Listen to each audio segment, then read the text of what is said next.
رب العالمين والصلاة والسلام على سيد المرسلين سيدنا ونبينا وحبيبنا محمد وعلى آله وصحبه أجمعين. أما بعد فأعوذ بالله من الشيطان الرجيم. بسم الله الرحمن الرحيم. ولقد أوحي إليك وإلى الذين من قبلك لئن أشركت ليحبطن عملك ولتكونن من الخاسرين. وعن أبي الدرداء رضي الله تعالى عنه قال رسول الله صلى الله عليه وسلم: لا تشرك بالله وإن قطعت وغرقت ولا تشرب الخمر فإنه مفتاح كل شر ولا تترك صلاة مكتوبة متعمدا فمن تركها فقد برئت منه الذمة أو كما قال صلی اللہ علیہ وسلم. اللہ رب العالمین کا بے انتہا احسان ہے کہ اس نے ہم سب کو اشرف المخلوقات بنایا، اپنی مخلوقات میں سب سے اعلیٰ، سب سے افضل اور برتر بنایا، ہمیں انسان پیدا کیا. پھر اللہ تعالیٰ نے ہم سب کو اپنی بے شمار نعمتوں سے نوازا اور ہم پر اس قدر احسانات کی کہ اگر ہم اللہ تعالیٰ کی نعمتوں کو گننا بھی چاہیں تو نہیں گن سکتے. قرآن کریم نے کہا: وَإِن تَعُدُّوا نِعْمَةَ اللَّهِ لَا تُحْصُوهَا، کہ اللہ تعالیٰ نے تمہیں جو نعمتیں دی ہیں وہ تمہارے شمار اور تمہاری گنتی سے باہر ہے. اگر تم سب مل کر اللہ کی تمام نعمتوں کو گننے لگو اور ان کو گننے کی کوشش کرو تو نہیں گن سکتے. اللہ تعالیٰ کی وہ بے شمار نعمتیں، انگنت نعمتیں جو ہمارے اوپر ہوئی ہیں، ان میں اللہ تعالیٰ کی سب سے قیمتی نعمت اور اللہ تعالیٰ کا سب سے بڑا انعام ہم اور آپ کے ساتھ یہ ہے کہ اس نے ہم سب کو ایمان کی دولت عطا فرمائی ہے. یہ ایمان اللہ تعالیٰ کا سب سے قیمتی تحفہ اور اللہ رب العالمین کا سب سے بڑا انعام ہے جو ہمیں اور آپ کو ملا ہے. اور اس کی عظمت کا اندازہ یوں کیجئے کہ اللہ تعالیٰ نے اس دنیا کے اندر انسانوں کی ہدایت کے لیے تقریباً 1.25 لاکھ انبیاء کرام علیہم السلام کو مبعوث فرمایا اور ان سب کی دعوت کو قرآن کریم میں ایک جگہ بڑے جامع انداز میں بیان کیا. تو ارشاد فرمایا: وَمَا أَرْسَلْنَا مِن قَبْلِكَ مِن رَّسُولٍ إِلَّا نُوحِي إِلَيْهِ أَنَّهُ لَا إِلَٰهَ إِلَّا أَنَا فَاعْبُدُونِ، کہ نبی ہم نے آپ سے پہلے جتنے بھی نبی اور رسول بھیجے، سارے نبی اور سارے رسول نے ایک دعوت انسانوں کو دی، اور وہ دعوت یہ تھی کہ اللہ کے علاوہ کوئی معبود نہیں ہے، لہذا تم تمام انسانوں کی یہ ذمہ داری ہے کہ صرف اسی ایک اللہ کی عبادت اور بندگی کرو. یہ توحید اور ایمان وہ چیز ہے جس کی دعوت تمام انبیاء کرام علیہم الصلاۃ والتسلیم نے دی ہے، اور خود جناب رسول اللہ صلی اللہ علیہ وسلم کی دعوت کو بھی قرآن نے بیان کیا. اور حدیث کے اندر وہ جملہ بڑا مشہور ہے جو ہم اکثر سنتے سناتے ہیں کہ آقا صلی اللہ علیہ وسلم پر جب تبلیغ کی ذمہ داری دی گئی تو آپ نے انسانیت کے سامنے اپنے سب سے پہلے پیغام کا آغاز یہاں سے کیا کہ آپ نے انسانوں کو کہا: یا ایھا الناس قولوا لا الہ الا اللہ تفلحوا، اے دنیا کے انسانوں لا الہ الا اللہ کہہ دو، اس کا یقین کر لو کہ صرف اللہ ہی ہمارا معبود ہے، اللہ کے علاوہ کوئی ہمارا معبود نہیں ہے. تم اس کا یقین کر لو، اللہ کی ذات پر ایمان لے آؤ، توحید کے قائل ہو جاؤ. جب تم یہ کر لو گے تفلحوا، تو تم دنیا اور آخرت دونوں جگہ کامیاب ہو جاؤ گے. یہ ہے ایمان کی عظمت، توحید کی اہمیت، کہ تمام نبیوں نے اس کی دعوت دی اور اخیر میں ہمارے آقا سرکار دو عالم صلی اللہ علیہ وسلم جب تشریف لائے تو ان کی دعوت کی بنیاد بھی یہی تھی، اور ان کی دعوت کا آغاز بھی ایمان اور توحید سے ہی ہوا۔ اسی طرح جناب رسول اللہ صلی اللہ علیہ وسلم نے متعدد روایات میں یہ بات ارشاد فرمائی ہے کہ اس دنیا اور دنیا کے سارے نظام کو اللہ چلا رہا ہے صرف ایمان کی دولت کی بنیاد پر۔ ایک روایت کے اندر ہے لا تقوم الساعة حتى لا يقال في الارض لا الہ الا اللہ، کہ جب تک اس دنیا کے اندر اللہ کی توحید اور اللہ کی یکتائی کے بولنے والے لوگ رہیں گے، اللہ تعالیٰ کی الوہیت اور اللہ تعالیٰ کو ایک ماننے والے لوگ رہیں گے، لا الہ الا اللہ کہنے والے لوگ رہیں گے، جن کی توحید محفوظ ہوگی، جن کا ایمان سالم ہوگا، تب تک اللہ اس دنیا کو چلائے گا، تب تک اس دنیا میں اللہ قیامت برپا نہیں کرے گا۔ لیکن جب اس دنیا کے اندر یہ ایمان اور ایمان کے کلمے کو پڑھنے والے اللہ کی صحیح توحید کے قائل نہیں رہیں گے تو پھر اللہ تعالیٰ اس دنیا کے اندر قیامت برپا کر دے گا، اللہ دنیا کے نظام کو ختم فرما دے گا۔ یہ ہے ایمان کی عظمت کا حال۔ یہ ایمان جو ہم سب کے پاس ہے، یہ کہتے کس کو ہیں؟ ایمان کا مطلب ہوتا ہے ماننا، دل سے کسی چیز کا اعتقاد کرنا۔ شریعت میں اس کی تفصیلات بتائی گئیں۔ ایمان مفصل چھوٹے چھوٹے بچوں کو مکتب کے اندر یاد کرایا جاتا ہے۔ کلمہ آمنت باللہ وملائکتہ وکتبہ ورسلہ والیوم الآخر والقدر خیرہ وشرہ من اللہ تعالی والبعث بعد الموت۔ تفصیل کے ساتھ اس کلمے کے اندر وہ 7 بنیادی چیزیں بتائی گئیں جن کا عقیدہ رکھنا اور جن کو دل سے پختہ سمجھنا ہر مسلمان کے لیے ضروری ہے۔ اگر ان 7 چیزوں میں سے کسی بھی چیز کے بارے میں اس کا ایمان کمزور ہے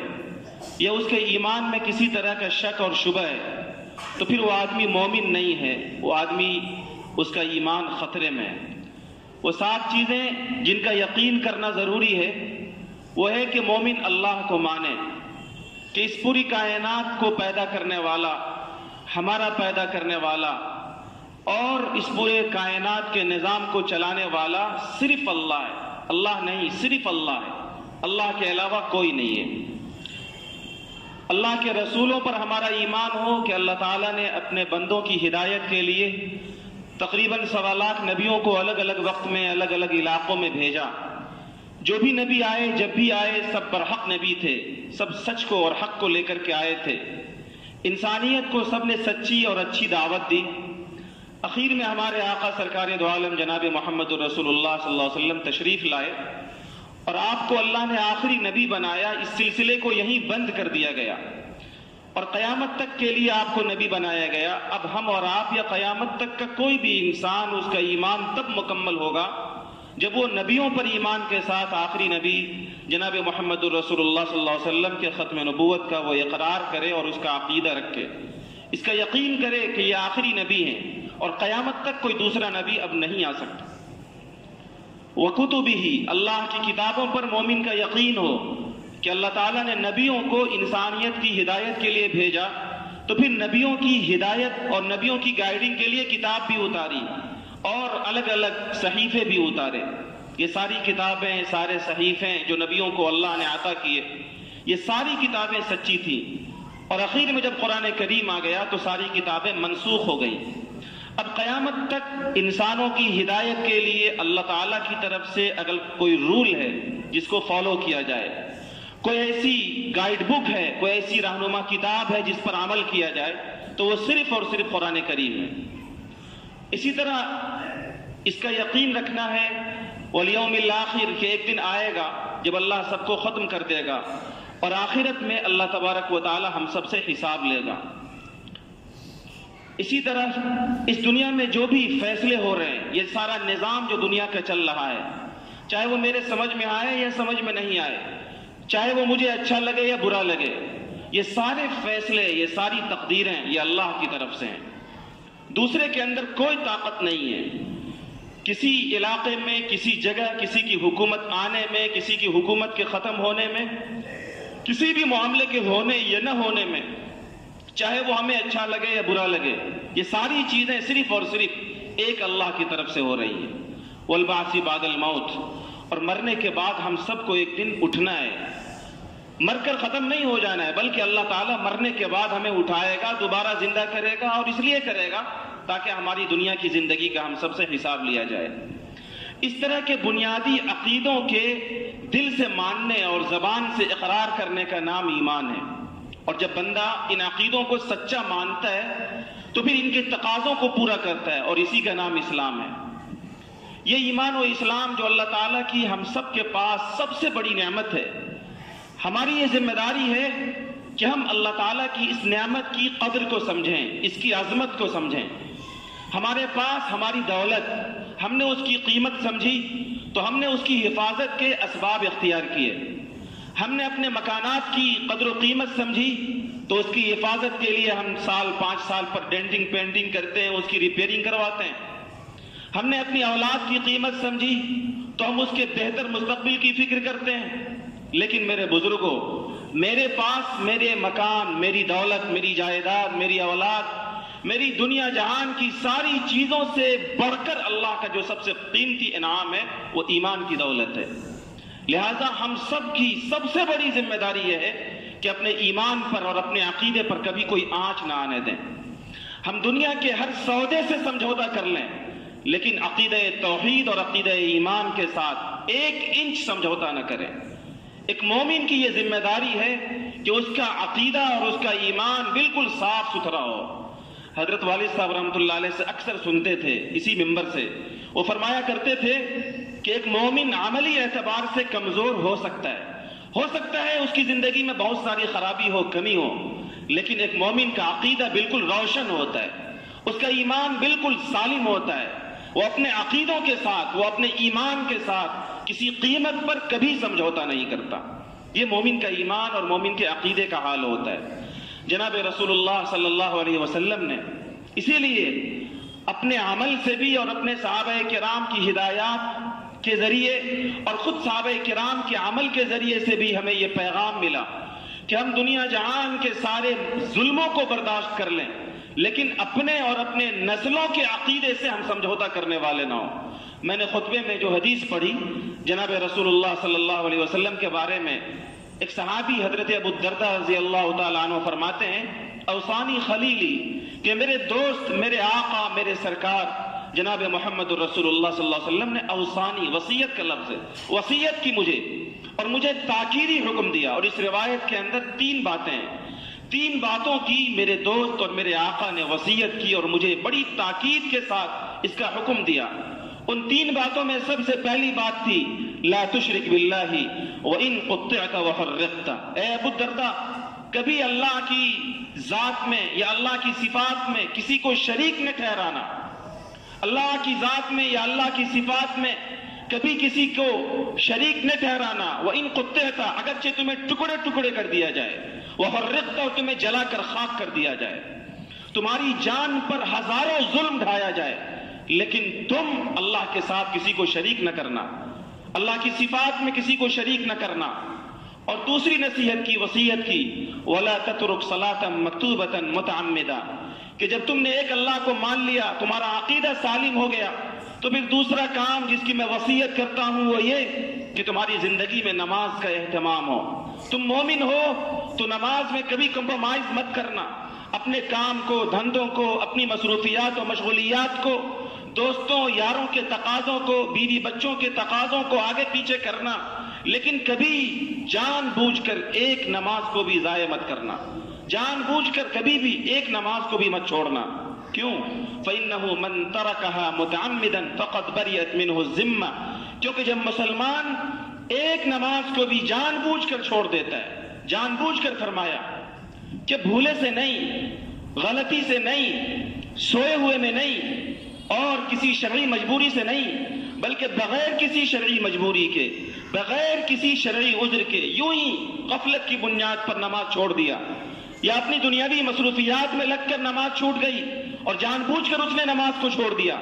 تو فرمایا فقط بریت منہ الذمہ، وہ اللہ کے ذمے سے بری ہو جاتا ہے، اللہ کا ذمہ اس سے بری ہے۔ محدثین نے اس کے مطلب بتائے کہ اللہ کا ذمہ اس سے بری ہے. اس کا کیا مطلب ہے؟ اس کا مطلب یہ ہے کہ ایک مومن کا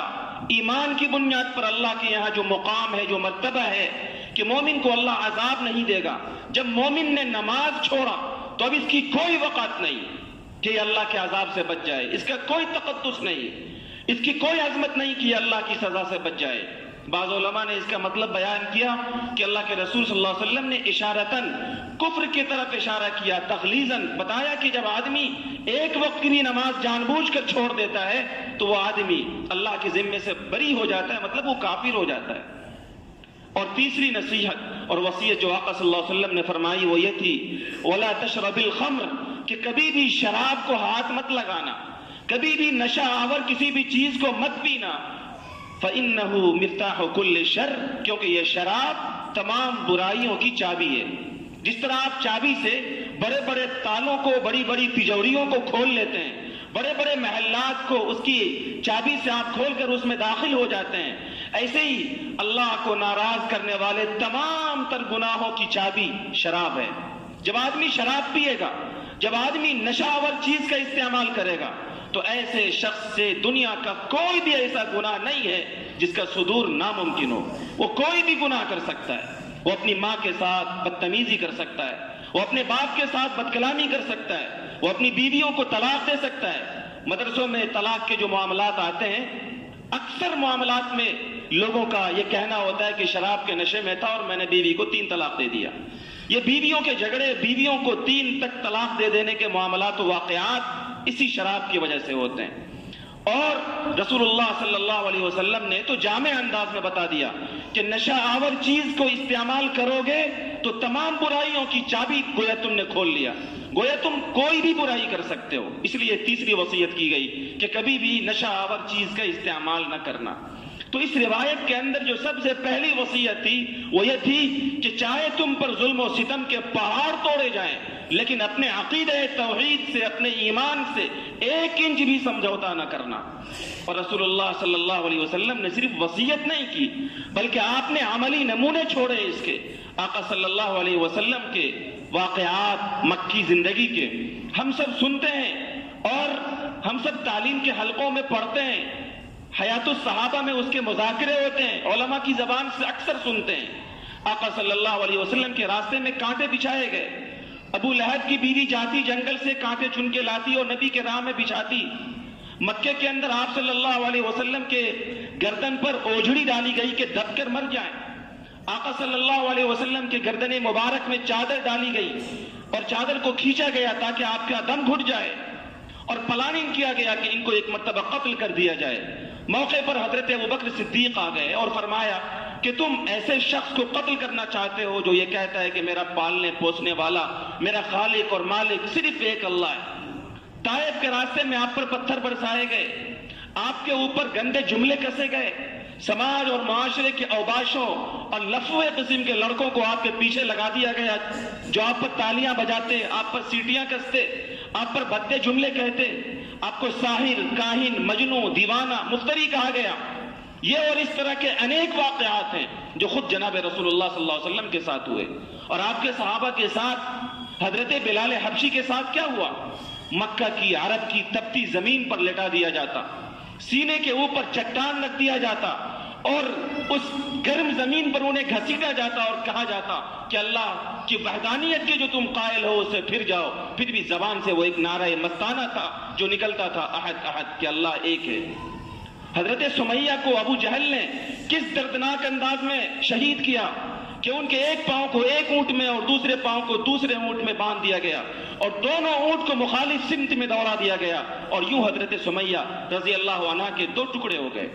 حضرت خباب کو آگ کے انگاروں پہ لٹایا جاتا، ان کے پیٹھ کے گوشت جل کر خاکستر ہو گئے تھے، ان کے پیچھے گوشت نہیں تھا، یہاں تک کہ آخر میں ان کو سولی دے دی گئی. اس طرح کے ایک نہیں ہزاروں واقعات ہیں حضرات صحابہ کرام کے. یہ سارے واقعات کیوں ہوئے؟ رسول اللہ صلی اللہ علیہ وسلم پر یہ سارے ظلم کیوں ہوئے؟ کیا رسول اللہ صلی اللہ علیہ وسلم یہ دعوت دیتے تھے کہ لوگوں اللہ کو ایک مانو، لوگوں اللہ تعالیٰ کو مان لو، ایمان لے آؤ اللہ کے اوپر، اللہ تعالیٰ کو مان لو کامیاب ہو جاؤ گے؟ نہیں، حضرات صحابہ کرام صرف یہی کہتے تھے کہ اللہ کو مان لو، اور صرف اسی لیے ان کو ظلم اور ان کو ستم کا سامنا کرنا پڑا؟ نہیں، بلکہ آقا کی اور نبی پاک صلی اللہ علیہ وسلم کی اور حضرات صحابہ کرام کی دعوت اور ان کا کلمہ تھا کہ اللہ کو ماننا ہی نہیں ہے، بلکہ تمام تر قوتوں اور طاقتوں کا مالک صرف ایک اللہ کو ماننا ہے۔ مشرکین مکہ بھی اللہ کو مانتے تھے، وہ کہتے تھے کہ اللہ مدبر الامر ہے، چیزوں پر کنٹرول اللہ کا ہے، لیکن اللہ کی ذات و صفات میں وہ دوسرے دیوی دیوتاؤں کو شریک کرتے تھے، وہ مشرک تھے۔ تو اللہ کی وحدانیت کی دعوت اور توحید کی دعوت اور توحید پر جمنا اور صحابہ کرام کا اس پر ڈٹے رہنا، یہی وہ چیز تھی جو مشرکین مکہ کو ذرہ برابر بھی برداشت نہیں ہوتی تھی، اور اسی بنیاد پر حضرات صحابہ کرام کو اور خود جناب رسول اللہ صلی اللہ علیہ وسلم کو ظلم و ستم کا وہ کون سا واقعہ تھا جو برداشت نہیں کرنا پڑا؟ یہاں تک کہ خود آقا نے فرمایا وَلَقَدْ أُوذِيتُ فِي اللَّهِ وَمَا يُؤْذَى أَحَدٌ وَلَقَدْ أُخِذْتُ فِي اللَّهِ وَمَا يُخَافُ أَحَدٌ، کہ اللہ کے اس دین کے لیے جتنی زیادہ مجھے ایذائیں دی گئیں، جتنا زیادہ مجھے ستایا گیا، جتنا زیادہ مجھے ڈرایا گیا، کسی کو اتنا زیادہ نہیں ڈرایا گیا۔ یہ توحید کی دعوت تھی کہ لوگوں صرف ایک اللہ کو مانو، اللہ کی ذات میں اور اللہ کی صفات میں ذرہ برابر بھی کسی غیر کو شریک نہ ٹھہراؤ۔ میرے بزرگوں اور دوستو، ایمان اور توحید یہ وہ عظیم دولت ہے جس کی حفاظت کے لیے سیرت کے واقعات گواہ ہیں، اور سیرت کے واقعات کا پیغام ہم سب کے لیے یہ ہے کہ ہم دنیا جہان میں اور خاص طور سے ملک کے ان حالات میں اپنے اور اپنے بچوں کے عقیدوں کی حفاظت کے لیے ہر ظلم کو برداشت کریں، لیکن اور ہر سودے کو، ہر نفع کو قربان کریں، لیکن ایمان سے اور عقیدے سے ذرہ برابر بھی سمجھوتا نہ کریں۔ آپ صلی اللہ علیہ وسلم کا تو بائیکاٹ بھی کیا گیا، 2 یا 3 سال تک آپ کا سوشل بائیکاٹ، کہ ان سے کوئی معاملہ نہیں کیا جائے گا، نہ کچھ خریدا جائے گا، نہ کچھ بیچا جائے گا، یہاں تک کہ صحابہ کرام کا ایسا ان کا حال ہوا کہ وہ درخت کے پتے چبا کر اپنی زندگی بچانے پر مجبور ہوئے، وہ ہڈیوں کو پیس کر کھانے پر مجبور ہوئے، لیکن کافروں سے سمجھوتا انہوں نے نہیں کیا۔ اس وقت ہم سب کے سامنے ملک کی جو صورتحال ہے، اس صورتحال میں باضابطہ یہ کوشش کی جا رہی ہے اور باضابطہ یہ پلاننگ کی جا رہی ہے کہ مسلمانوں کی توحید کو چھین لیا جائے، مسلمان اللہ کو مانے، اللہ کا انکار کریں، اس کی کوشش نہیں ہے۔ آپ اللہ کو مانیے، آپ رسول کو مانیے، شوق سے مانیے، آپ شوق سے نماز پڑھیے، روزے رکھیے، شوق سے کیجیے، لیکن ساتھ میں یہ بھی کر لیجیے، ساتھ میں یہ ترانہ بھی پڑھ لیجیے۔ آپ کے بچوں کے اسکول میں جہاں آپ ان کو انگلش میڈیم اسکولوں میں ڈالتے ہیں پڑھنے کے لیے کہ میرا بیٹا ڈاکٹر اور انجینئر بنے گا، ان بچوں کے مارننگ اسمبلی میں ان سے جو کلمات کہلوائے جاتے ہیں، آپ پوچھئے گا اپنے علماء سے کہ ان کلمات کو کہنے والے کا ایمان وہ سالم بھی ہے یا بچ گیا، وہ مشرک ہوا یا مومن رہا۔ اور ابھی حالیہ دنوں میں 2-3 دن پہلے ایک جیتا جاگتا مسلمان جس کا بچہ شہر کے کسی مشہور انگلش میڈیم اسکول میں پڑھتا تھا، انہوں نے انگلش میڈیم اسکول کے ہندی کلاس کے 8ویں درجے کی ایک کتاب کا فوٹو ہم لوگوں کو بھیجا، جس میں ایسے نعرے تھے جن نعروں کو پڑھنے والا ظاہر سی بات ہے کہ اس کا ایمان ختم ہو جائے گا، اس کا ایمان سلب ہو جائے گا۔ قرآن کریم نے جس بات کی سب سے زیادہ تاکید کی اور جس گناہ کی سب سے زیادہ مذمت کی وہ توحید اور شرک ہے۔ قرآن نے سب سے زیادہ جس چیز پر زور ڈالا وہ یہ تھا کہ توحید کی حفاظت کرو، اور جس کی سب سے زیادہ مذمت کی وہ شرک ہے کہ اگر شرک کرو گے تو اس کی مغفرت نہیں ہوگی۔ قرآن مجید کی جس آیت کی میں نے تلاوت کی، اللہ تعالیٰ فرماتے ہیں وَلَقَدْ أُوحِيَ إِلَيْكَ وَإِلَى الَّذِينَ مِن قَبْلِكَ لَئِنْ أَشْرَكْتَ لَيَحْبَطَنَّ عَمَلُكَ وَلَتَكُونَنَّ مِنَ الْخَاسِرِينَ۔ اے نبی، آپ کی طرف یہ وحی کی گئی، لَقَدْ أُوحِيَ إِلَيْكَ، آپ پر بھی یہ وحی کی جا رہی ہے، وَإِلَى الَّذِينَ مِن قَبْلِكَ، آپ سے پہلے جتنے انبیاء آئے 1.25 لاکھ سب کو یہ وحی کی گئی، لَئِنْ أَشْرَكْتَ، یہ نبی کو خطاب ہے، لَئِنْ أَشْرَكْتَ، اگر تم ذرہ برابر بھی شرک کرو گے، لَيَحْبَطَنَّ عَمَلُكَ، تو تمہارے سارے اعمال برباد ہو جائیں گے۔ تم چاہے ہزاروں حج کر لو، ہزاروں نمازیں پڑھ لو، روزے رکھ لو، زکوٰۃ دے لو اور ہزاروں دین کے کام کر لو، لَيَحْبَطَنَّ عَمَلُكَ، تمہارے سارے اعمال برباد ہو جائیں گے، وَلَتَكُونَنَّ مِنَ الْخَاسِرِينَ، اور تمہارا نقصان ہو جائے گا۔ بَلِ اللَّهَ فَاعْبُدْ، صرف ایک اللہ کی بندگی کرو اور اللہ کی توحید میں کسی کو شریک نہ ٹھہراؤ۔ اب غور کیجئے، علماء سے پوچھئے، یہ خطاب امت کو، مسلمان کو نہیں ہے، نبی کو کہا جا رہا ہے۔ اوحی الیکا، اے نبی آپ کو وحی کی جا رہی ہے کہ آپ اگر شریک کریں گے اللہ کی ذات میں یا صفات میں کسی کو تو آپ کے سارے اعمال برباد ہو جائیں گے۔ اور علماء کا متفقہ عقیدہ ہے کہ نبی کا ایک نیک عمل پوری امت کے جتنے بھی نیک اعمال ہو سکتے وہ تمام نیک اعمال نبی کے ایک نیک عمل کے برابر بھی ہے۔ نبی کا ایک نیک عمل پوری امت کے تمام نیک اعمال سے بڑھ کر ہے۔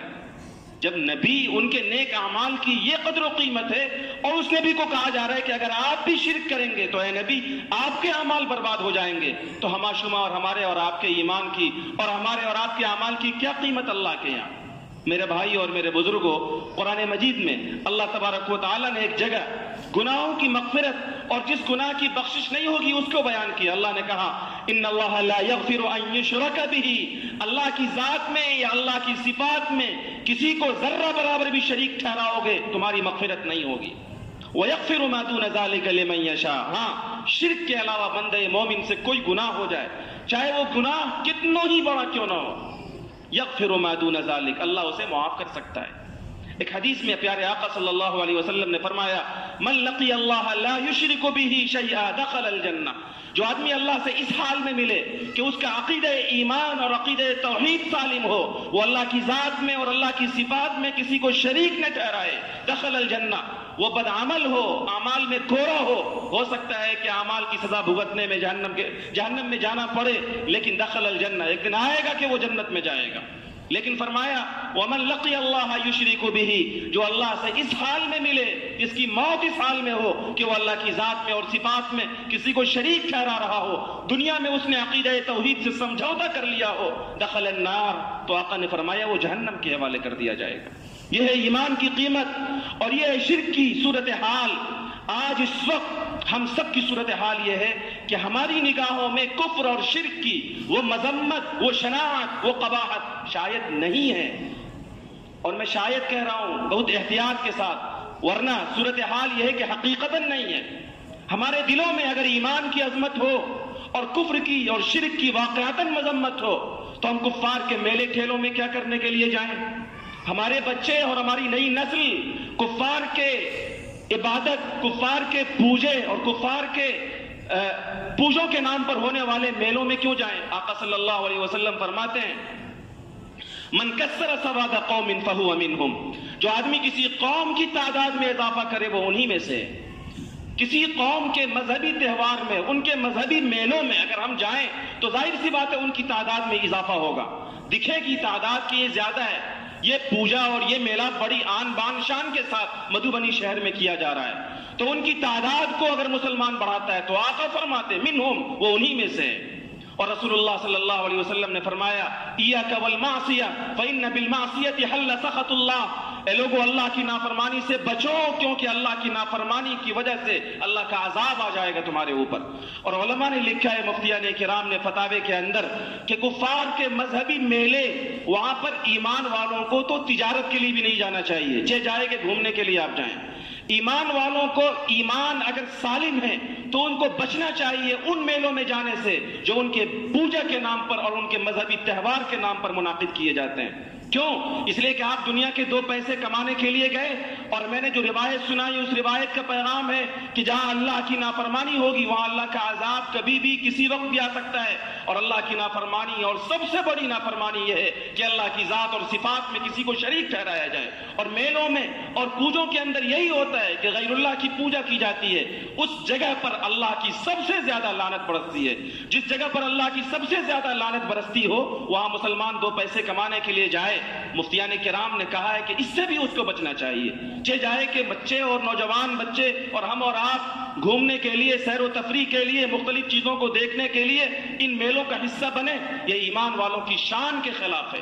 ایمان والوں کی شان اور اس کے ایمان کا تقاضا یہ ہے کہ جب وہ برادران وطن کے اور ہندوؤں کے میلوں ٹھیلوں اور ان کے عبادت گاہوں کے پاس سے گزرے تو تیز گزرے اور اپنی نگاہوں کو نیچی کرتے ہوئے گزرے، سورہ کافرون، سورہ اخلاص پڑھتے ہوئے گزرے، کلمہ توحید کو پڑھتے ہوئے گزرے، لا الہ الا اللہ وحدہ لا شریک لہ لہ الملک ولہ الحمد وہو حی لا یموت بیدہ الخیر وہو علی کل شیء قدیر۔ یہ ایمان والے کی شان ہونی چاہیے کہ یہاں میرے محبوب اللہ کی نافرمانی کی جا رہی ہے، میرے محبوب رب کے ساتھ کھلواڑ کیا جا رہا ہے، میرے محبوب رب کی ذات اور صفات میں دوسروں کو شریک ٹھہرایا جا رہا ہے. بھلا میرا یہاں پر رکنا، میرا یہاں پر رک کر میلے ٹھیلوں کا حصہ بننا، یہ میرے ایمان کے خلاف ہے اور میرے ایمان کی شان کے خلاف ہے. اس لیے میرے بھائی اور میرے بزرگوں، ضرورت یہ ہے کہ اپنے عقیدوں کی حفاظت کیجیے اور اپنے ماتحتوں اور اپنے بچوں کے عقیدوں کی حفاظت کیجیے، اپنی نئی نسل کے ایمان کی حفاظت کیجیے. اور میں نے جو اس ایک واقعے کا اشارہ کیا وہ ایک جزوی واقعہ تھا کہ اسکولوں میں، اور ان اسکولوں میں جن اسکولوں کے ذمہ دار مسلم لوگ ہیں، ان اسکولوں میں بھی CBSE کے نام پہ اور مختلف سلیبس کے نام پہ جو کتابیں پڑھائی جاتی ہیں، بس اللہ ہی معاف کرے کہ آنے والی نسل کا کیا حال ہوگا. مجھے یاد آتا ہے کہ ایک زمانے میں مفکر اسلام مولانا علی میاں ندوی رحمۃ اللہ علیہ نے جب اردو زبان جو مادری زبان ہے اور اس زبان کے ساتھ ہمارے مذہب کا تعلق ہے، بچے بڑی تعداد میں مادری زبان کے نام پر اسکولوں اور کالجوں میں دوسری زبانوں کو سلیکٹ کر رہے تھے، چن رہے تھے، اور اردو کو نہیں چن رہے تھے، جیسا کہ آج کل ہو رہا ہے. اسکولوں میں ہمارے جو بچے پڑھتے ہیں ان کی مادری زبان میں اردو کتنے بچوں میں لکھایا جاتا ہے؟ سروے آپ کے سامنے ہے، سوائے آنسوؤں کے آپ کے حصے میں کچھ نہیں آئے گا. تو مادری زبان جو اختیاری زبان ہے، آپ اس میں اردو لے سکتے ہیں، وہاں اردو کے بجائے دوسری چیزیں بچے لے رہے تھے. تو مولانا نے یہ فرمایا تھا کہ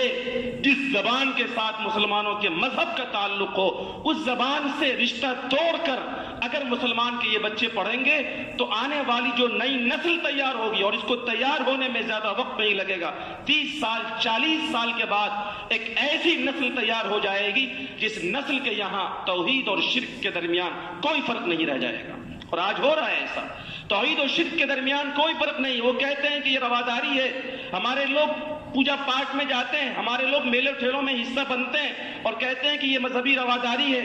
تو مذہبی رواداری کی ٹھیکیداری صرف ہمارے اوپر ہے. وہ لوگ بھی تو ہمارے جمعہ میں آ کر نماز پڑھیں، وہ لوگ بھی تو ہمارے ساتھ حج کرنے کے لیے اور ہمارے ساتھ روزہ کھولنے کے لیے روزہ رکھ کر آئیں. صرف بغیر روزے کے ہمارے ساتھ افطار میں شریک نہ ہو، روزہ رکھیں.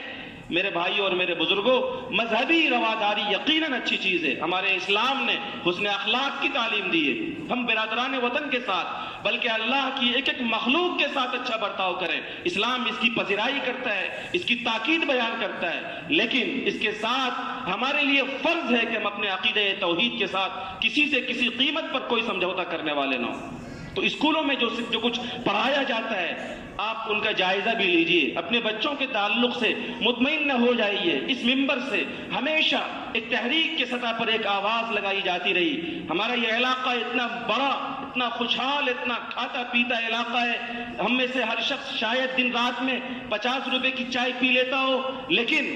ہمارے بچوں کے عقیدوں کی تعلیم کے لیے اور اپنے بچوں کے عقیدے کی تعلیم کے لیے شاید ہم میں سے کچھ لوگ 5 روپے بھی خرچ کرنے کے لیے تیار نہ ہو. ہمارا یہ حال،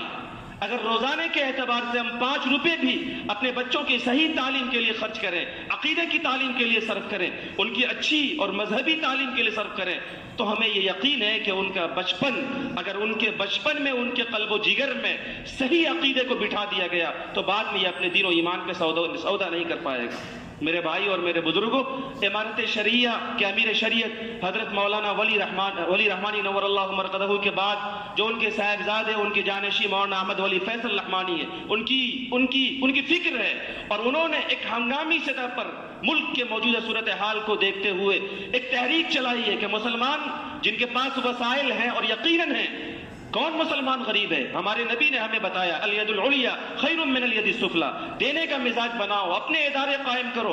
اپنی تعلیم گاہوں کو بناؤ اور وہاں اپنا سلیبس پڑھاؤ، تب تمہاری نسلیں محفوظ ہوں گی. ورنہ اگر ہم دوسروں پر تکیہ کرتے ہوئے رہ گئے، دوسروں پر بھروسہ کرتے رہ گئے تو معاف کیجئے گا. ہمارے ماں باپ، میں اکثر کہا کرتا ہوں، بہت بھولے بھالے تھے، وہ جاہل ضرور تھے، لیکن ان کی گود میں جب ہم نے آنکھیں کھولی تو انہوں نے ہمیں اللہ رسول کی معرفت سکھا دی. لیکن ہم اپنے بچوں کو گود میں موبائل دیتے ہیں، یہ بچے بڑھ کر اسکول میں پڑھتے ہیں، یہ آنے والے دنوں کے اندر ان کے ایمان اور ان کے شرک میں یہ کوئی فرق نہیں سمجھیں گے، اور یہ اپنے ایمان کو اس کا سودا کر بیٹھیں گے. کیونکہ ایمان اور توحید کے اندر شرک بڑی خاموشی کے ساتھ آتا ہے. میں ایک روایت سناؤں آپ کو. ایک موقع سے رسول اللہ صلی اللہ علیہ وسلم نے فرمایا حضرات صحابہ کرام سے کہ یہ بتاؤ کہ انتہائی تاریک رات ہو اور پہاڑ کے اوپر ایک کالی چیونٹی آہستہ چل رہی ہو،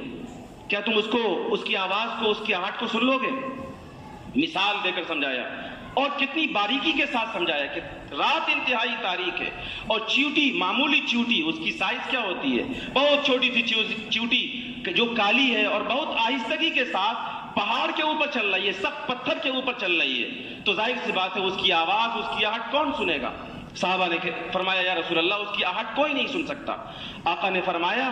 کہ اس کی آہٹ جو ہوتی ہے جو کوئی نہیں سن سکتا، اس سے زیادہ خاموشی کے ساتھ مومن کے اندر شرک آ جاتا ہے۔ اب سمجھیے اس چیز کو، شرک کتنی اس کی مذمت اور اس کی باریکی بیان کی رسول اللہ صلی اللہ علیہ وسلم نے۔ آپ کو احساس نہیں ہوگا اور آپ کے ایمان کا سودا ہو جائے گا، آپ کو احساس نہیں ہوگا اور آپ کا ایمان آپ کے ہاتھ سے نکل جائے گا۔ ذمہ داری یہ بھی ہے کہ وہ مسلمان جو اپنے بچوں کو ہر طرح کی سہولیات دیتا ہے، وہ مسلمان اپنے علاقوں میں اپنے اسکول قائم کریں جہاں مذہبی ماحول میں آپ اپنے بچوں کی تعلیم کا انتظام کریں، اور اگر یہ نہیں کر سکتے تو جو بچے آپ کے پڑھ رہے ہیں اسکولوں میں کالجوں میں، آپ ان کے عقیدے کی تعلیم کے لیے آپ